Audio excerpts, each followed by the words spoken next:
соответственно...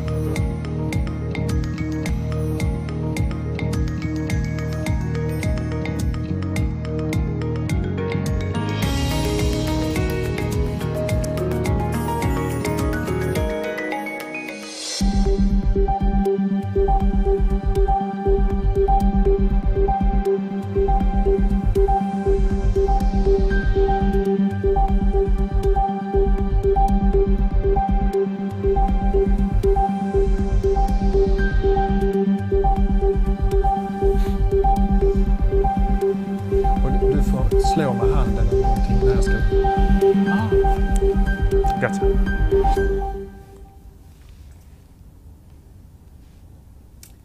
So, good morning, good afternoon, and good evening, everyone. I hope that you all can hear me. Seems like to be. Happy that I'm not muted.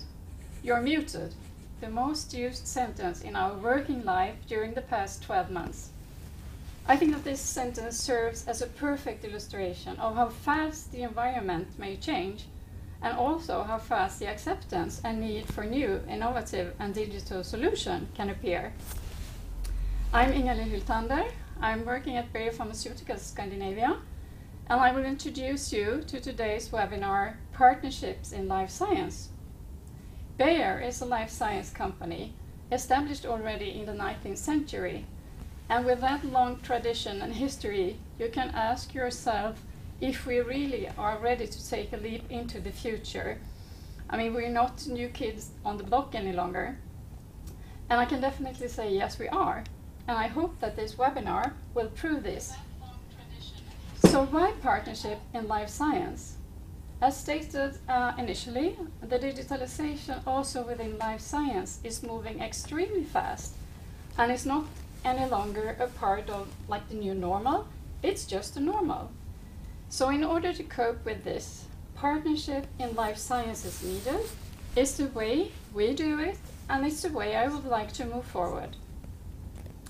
Coming back to the why, it needs to be, of course, a purpose behind. There must be a need, and there is a lot of unmet needs out there. Things that could be solved faster, closer to the patient, or with improved quality, just to mention some examples. And there is for sure, of course, already a lot of innovation, experience and knowledge within the pharmaceutical companies. But I mean, to be on top of everything, one single company can't do that. So for us in Bayer, we have found a model where we successfully can and have established partnership that brings added value to the patient, to the healthcare sector, and also to the parties involved. You will meet a couple of them today, and I will hereby hand over to my colleague and also the moderator of this webinar, Staffan Jannesson. Thank you, Ingalill. Thank you. Yes, you're all very welcome to today's webinar. Today we are going to listen to 3 of our inspiring partners presenting themselves, and also I have a chance to ask them a few questions about their collaboration with Bayer. I hope that you are curious about them and want to learn from their experiences. And if you have any questions when you're listening, please ask them in the chat, so then we can address them during the closing panel discussion. First of all, I would like to introduce Francesco Mazzotta, the CEO and co-founder of Piloxa. The stage is yours. Thank you, Staffan. So you can click. Nice. So how many mobile applications you have to order lunch? I count myself 4 this morning. And so how is that plenty of us are using Google when it's about health and disease management?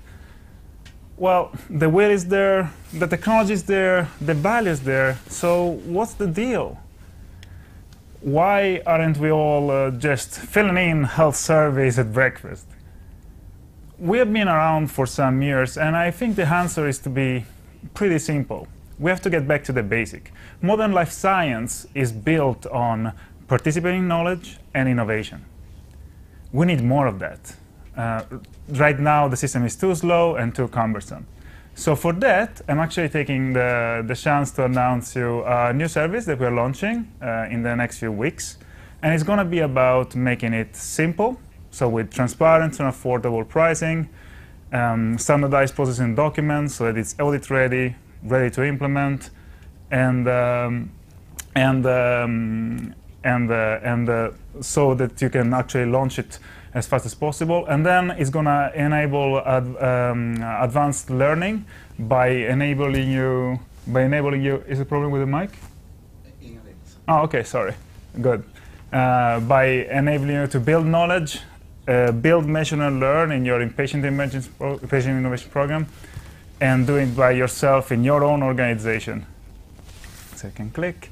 So everything is built around our patient-facing application. So we start from a core mobile application that can be expanded with features and content in a fully modular fashion. So you can build up a basic mobile application in just a few steps and launch it in a few days. For example, an application where a patient can have learning about their disease, handling medication, or just jot down thoughts and feelings.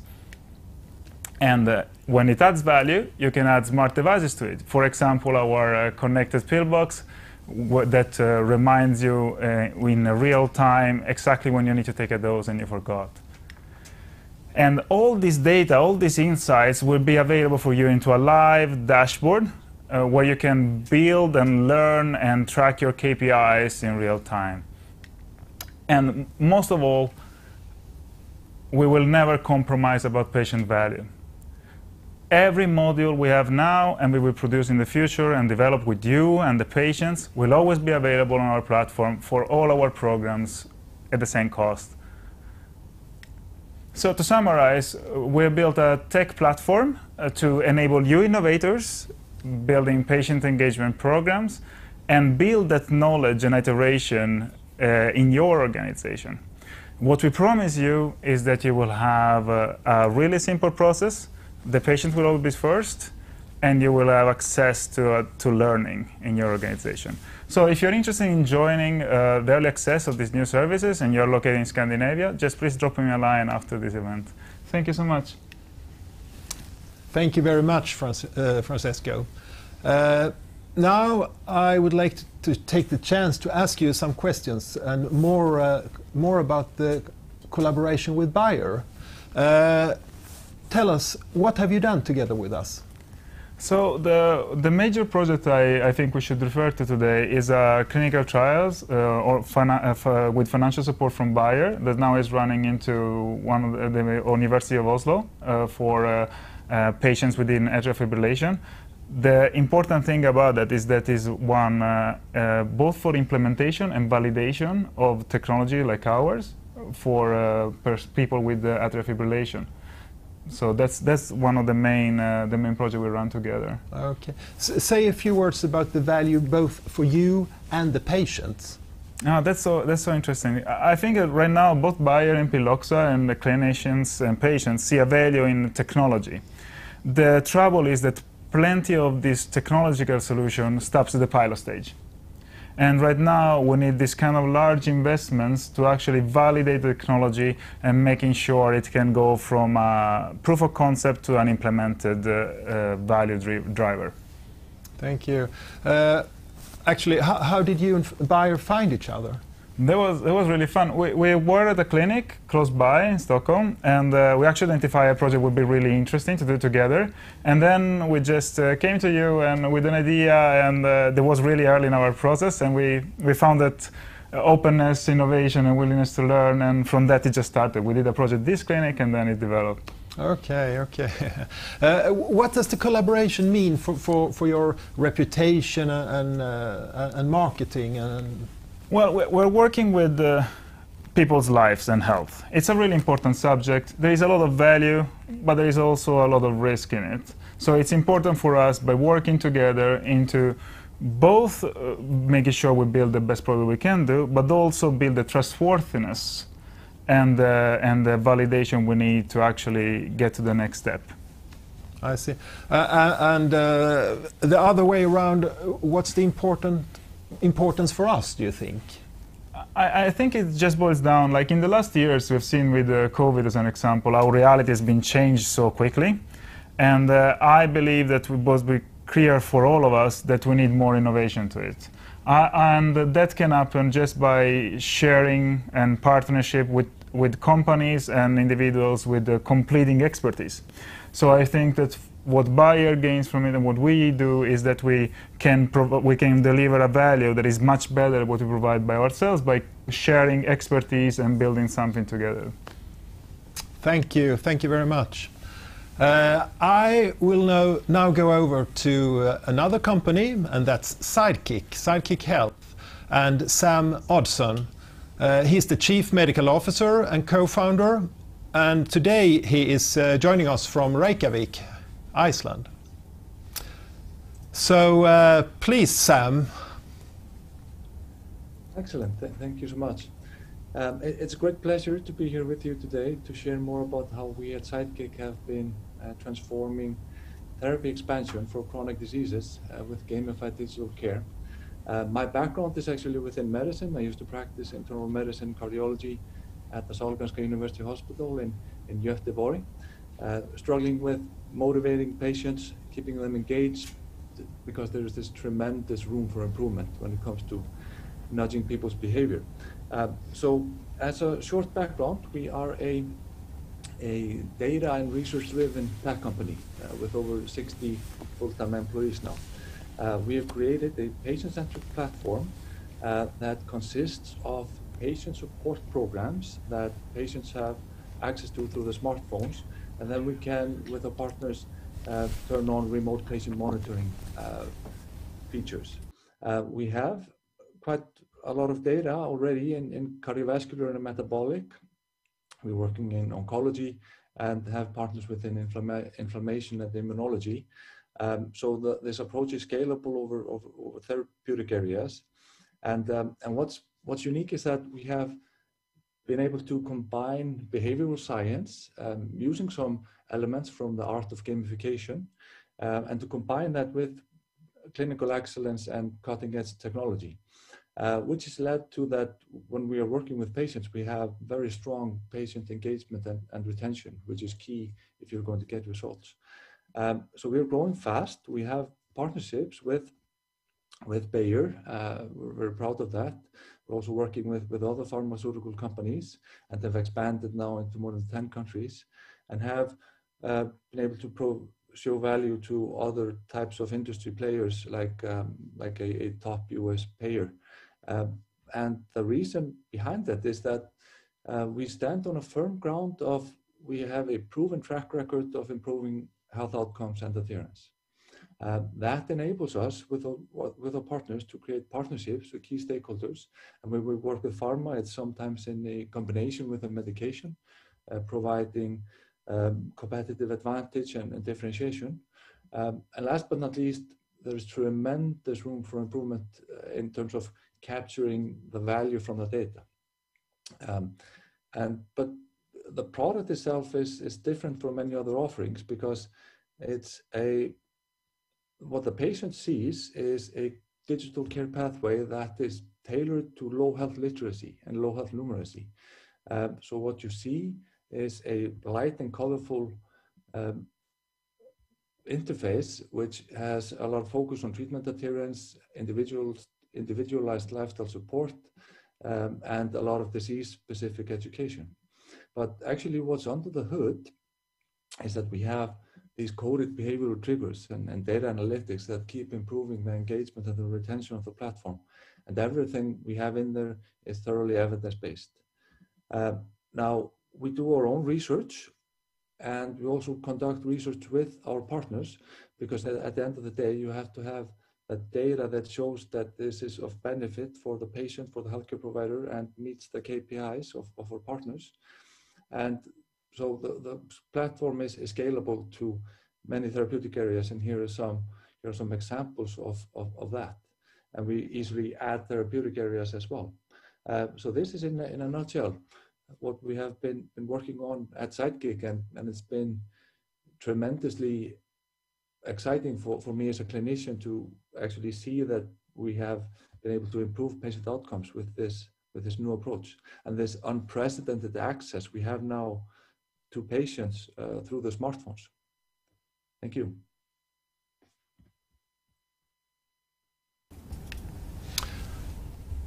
Thank you, Sam. Very interesting to listen to your presentation. You're using your technology to gather data, using gamification, support patients. Amazing. So I would like to ask you, how did you find Bayer from beginning, actually? So we have been looking into kind of the industry, and because we see that it's important for an innovator like Sidekick to collaborate with the more established companies in the industry, and that led us to participating in a program called G4A, which was actually held in Germany. And it was from there we started working with Bayer in Scandinavia. Okay. And now I think it's time to tell us what are you actually doing together with us? I'd love to do that. So I would say there is a strong philosophical alignment and a similar vision for the future with a small company like Sidekick and a very large organization like Bayer. So we are joining forces in targeting a few cardiovascular conditions. As an example, now we are launching a multi-center RCT, randomized controlled trial, on peripheral artery disease, because we and Bayer, we have, we know that that particular condition is, we can dramatically improve patient outcomes if we're able to engage the patients better, and that has to do with their lifestyle, improved physical activity, smoking, and also medication adherence. So this is will be a very strong study, and it's building on some very promising data from a pilot we conducted with Bayer as well. And then, so that is what we have. We're busy, looking at that every day now, but then we have other activities in the pipeline. Okay, interesting. And please say a little bit more about collaborations with life science companies. How important will it be, or is it important actually? I would say that if it's done successfully, and both parties lean into it, I see strong synergies. When 1 + 1 makes 3, all of a sudden, because we have respect for that. Organizations like Bayer, they are very big, and then on the other end, the advances in technology are happening so fast. So a smaller organization like Sidekick is in some instances in a better position to be on the forefront of these technology advancements. So if you combine that with professionalisms and the reach and that Bayer has, the outcome can be very good. Yeah, I believe so too. Thank you very much. Thank you. Now we will say very welcome to Daniel Persson. He is head of innovation at Doktor, and he's joining us from Malmö, and it's from the southern part of Sweden, for those of you not aware of where Malmö is situated. And please, Daniel, tell me about your company. Yes, sure. Now I think I have shared my screen, and let's make it into presentation mode. So my name is Daniel. I'm working, as you said, as head of innovation at Doktor, and I think we can consider ourselves as a health tech company, meaning that we are a healthcare provider within Sweden. We can provide care through different channels. Of course, we have a digital platform, and we develop that platform ourselves. But we can also provide services from within the platform. But we also have physical presence. We have one traditional GP or vårdcentral in Swedish. We also have 21 retail clinics where we have nurses working within those clinics, and they are located around Sweden, quite close to either Apotek Hjärtat or ICA Maxi. So by saying that we are a health tech company, that means that, of course, data is very important to us. In general, you can say that when you're in contact or seeking care with a doctor, you will start by introduce and onboard yourself within the platform. Even if you will have a physical visit, of course, you will interact with the platform. You're starting with answering symptom-specific questions. Those questions and answers will then be presented for the clinician, so we can create some kind of decision support tools, so we can quite easily narrow those symptoms down and advise or indicate that, well, you need to go forward and do this and this. And then we can have the consultation in various channels, as I said. Within the platform, we can have video visits, we can have text-based visits. We can also, of course, use the phone to gather more information about the patient's symptoms.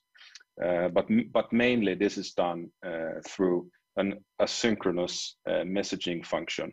So you can say that it's like an SMS. Whenever the clinician has time to answer or speak or text, he or she will do that.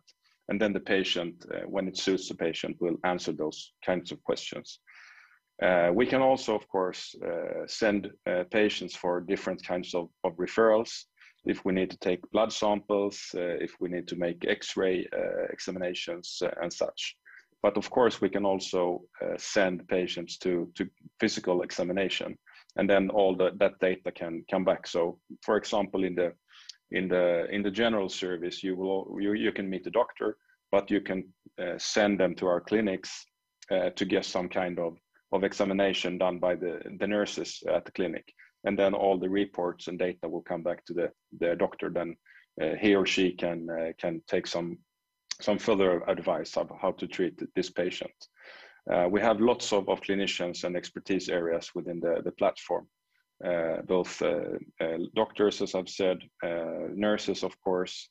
We have physiotherapists, midwives. I think we'll talk about midwives a bit later, and psychologists. So in general, that's the main doctor service. And I think this is what digitalization is all about. It's not about video calls. Now I can't see my own, let's see if I can do this. When we're gathering this data about the individuals, data that they will add themselves to the service or the platform, but we can also then start to track all the medical decisions that happen within the platform. We can also track events and outcomes, of course, and then we can collab or add feedback and peer reviews for each patient visit that we have. I think that will lead to that we can provide care with higher quality, meaning that we will expose patients for less risk, and we can really start to personalize consultations within healthcare, making it more democratized. So in general, I think that is the MeDoctor service and our company at the moment.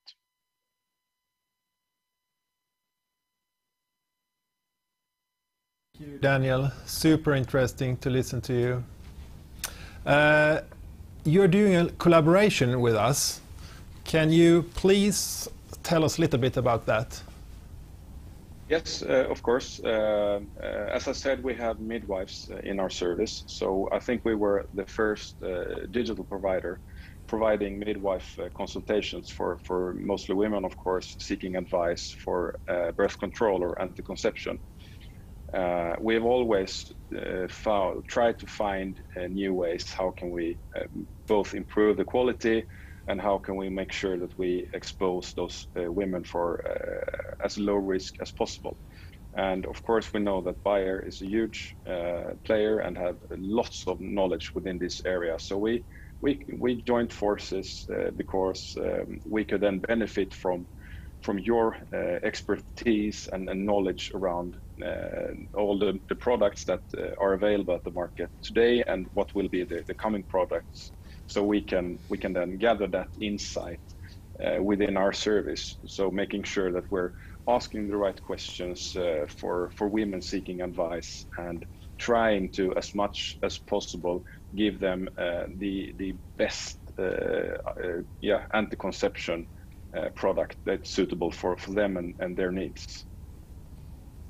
Okay.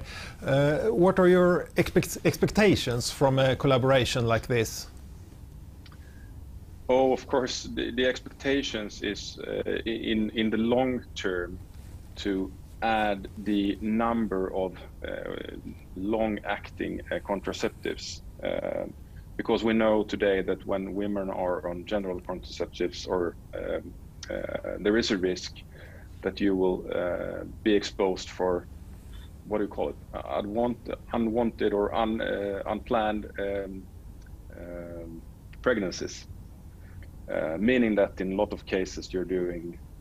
Now I think Staffan, who is the gynecologist, needs to help me with the word for abortion, of course. Yeah, abortion. Sorry.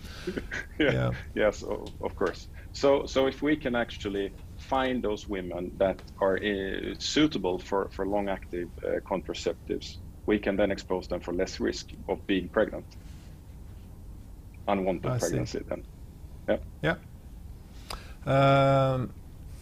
a collaboration with pharma industry. What do you think about that? Actually, is it sensitive for a company like yours, or not? I don't know. What do you think? I would say both ways. Of course, this is about ethics and integrity.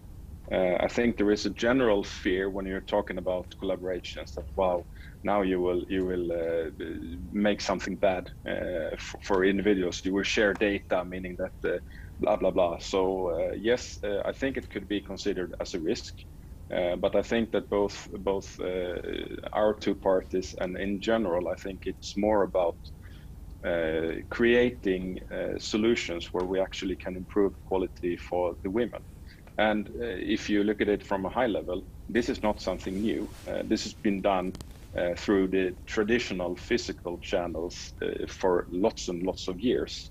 But now we're innovating and creating new business models based on digital products. And then we're looking into this as something that is new and scary, which is really not. Thank you for your insights in this very interesting topic, I think.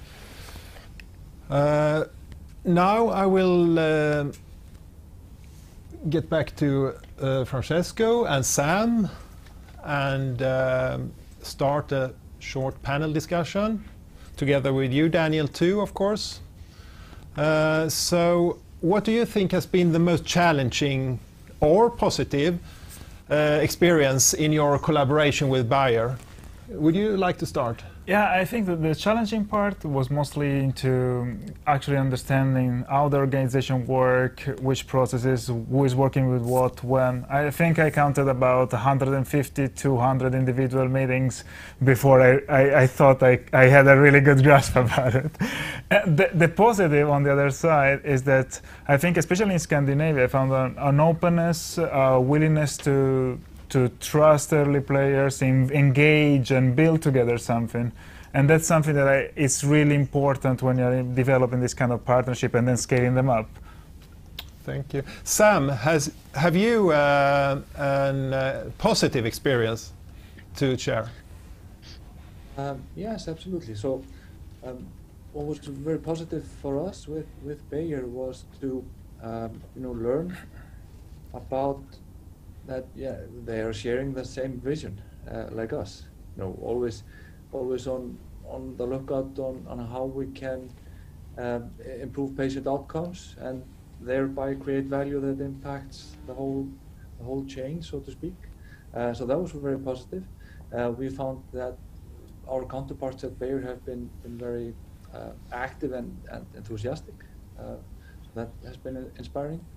But then again, I can echo what Francesco just said. It's a very large organization, and potentially the challenging part has been precisely that. Sometimes things take some time in large organizations. Yes. Now we have 3 strong players in digitalization here, and I will take the chance to ask you about what you think about the future. Digitalization, how will that impact healthcare in, let's say, the next 5 or 10 years? Daniel, would you like to start? Yes, sure. It's a really easy question to answer, of course. No, but great. I think we will see improvement within a lot of areas. But I think there are a few that are, of course, more important than others. And patient outcome and better quality, I think that will be, of course, an effect of increased digitalization.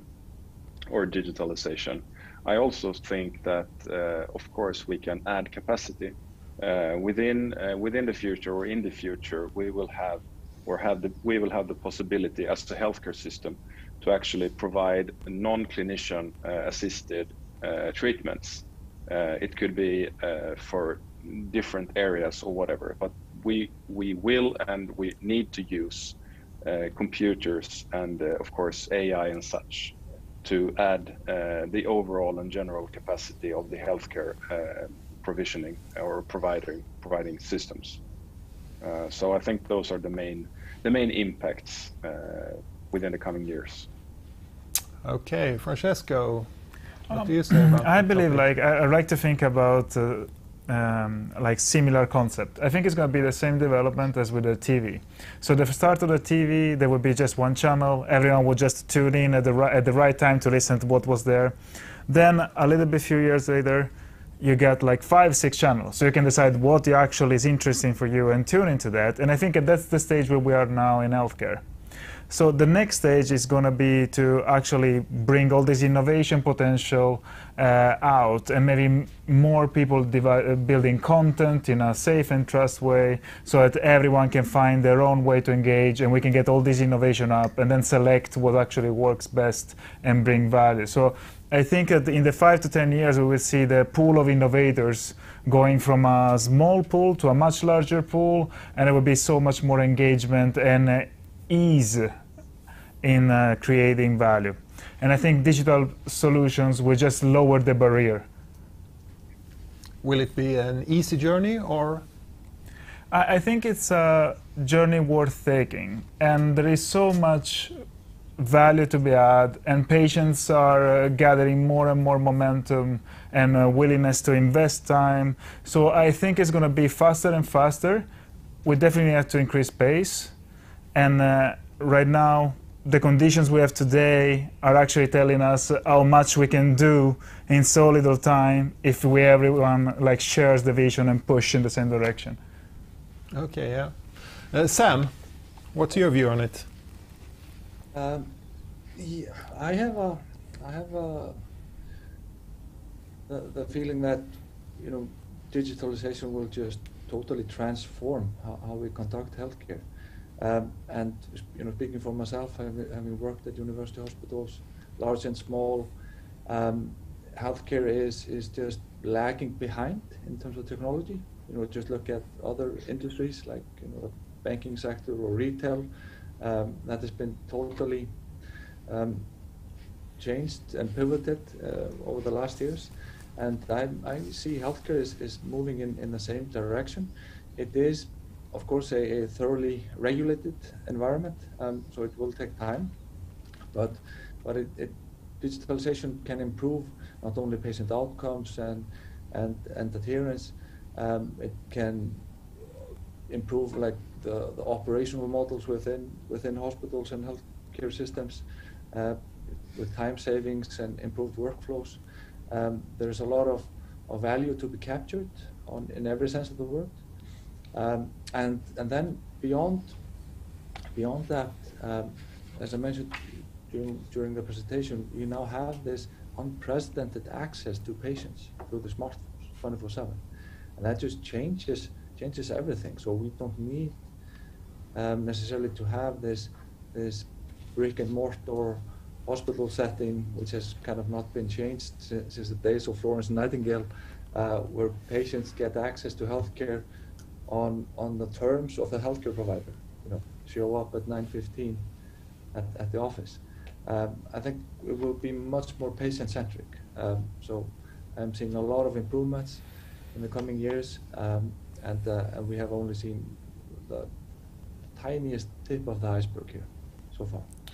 It looks like a bright future, and I definitely also believe in it. So it will be very, very interesting to follow the development from especially your companies, but of course the whole the digitalization arena. So, okay, Daniel, this is one kind of partnership. What other kinds of partnerships can you see for your company in the future? Well, I think that we will have more traditional partnerships, so to speak. For example, both traditionals in if we're talking about sectors or more of an vertical integration. For example, what's traditional for you? Traditional for me is to seek partnerships within the healthcare sector. For example, we're mostly providing services within the primary care sector. So can we create partnerships with specialized cares and hospitals, making sure that we will have faster or better access and more quality when it comes to referrals and jobs to be done within this other area. Of course, those kinds of partnerships we will have them a lot. But then we will have those kinds of partnerships we have with you, buyer. I also see, for example, the potential both with Piloxa and Sidekick, of course, since Sidekick have been working with chronic illnesses, which is something that we're, of course, continuously trying to develop services within. So those kinds of partnerships. But then we will have probably new sectors.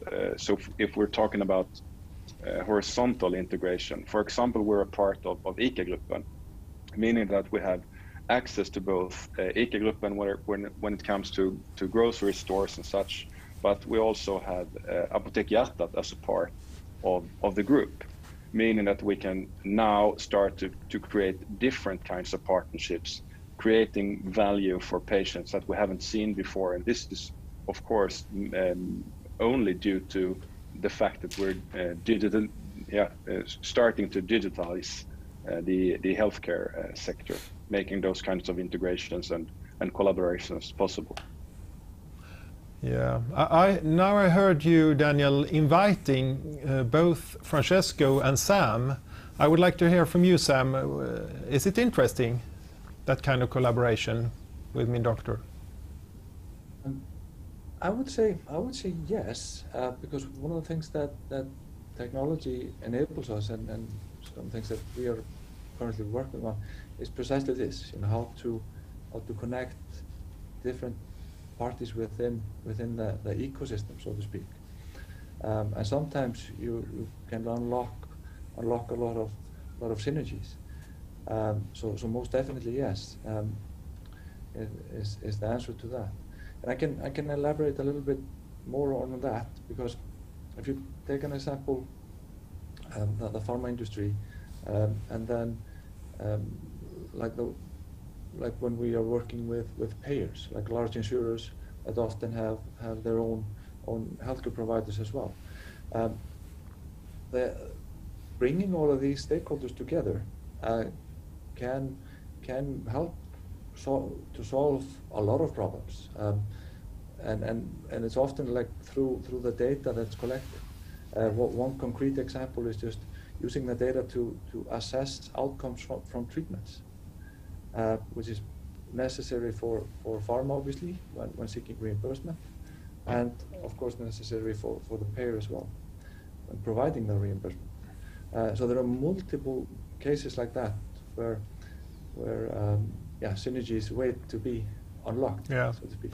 I agree, definitely. Ingalill, now I would like to ask you, how do you, with your experience, look upon partnership in the coming 5 or 10 years? Well, I can just agree with previous speakers that the need for partnership will definitely increase. I mean, if you look into the future in the glass bowl, we will most likely see hospitals with a limited number of beds. So, I mean, where are the patients? They are at home, treated from distance, and this is something that needs to be prepared. It really demands partnership of any kind and between different bodies, not only between medtech and pharmaceutical companies. You need also to take into consideration the demographic situation. That will be a true challenge with increased costs. I think that we need to be a part of this burden. I think that all parties need to share this burden. Maybe, if you take a glimpse into the future, maybe reimbursement of the pill only is dead in the future. Perhaps launch and reimbursement of new and innovative products will go hand in hand with, for instance, an app or a device as a value package. So I think that we need to, or we can foresee, increased numbers of collaboration, and not only the ones we have discussed here today, but also more related to the healthcare sector. Yeah, thank you. Sam, again, what do you think about that? The pill and the app/device in one package. Do you see that future? I am certain that will be the case. And actually, we at Sidekick we kind of started out with an hypothesis like that a few years ago, and now we actually have the data to show that it is very logical.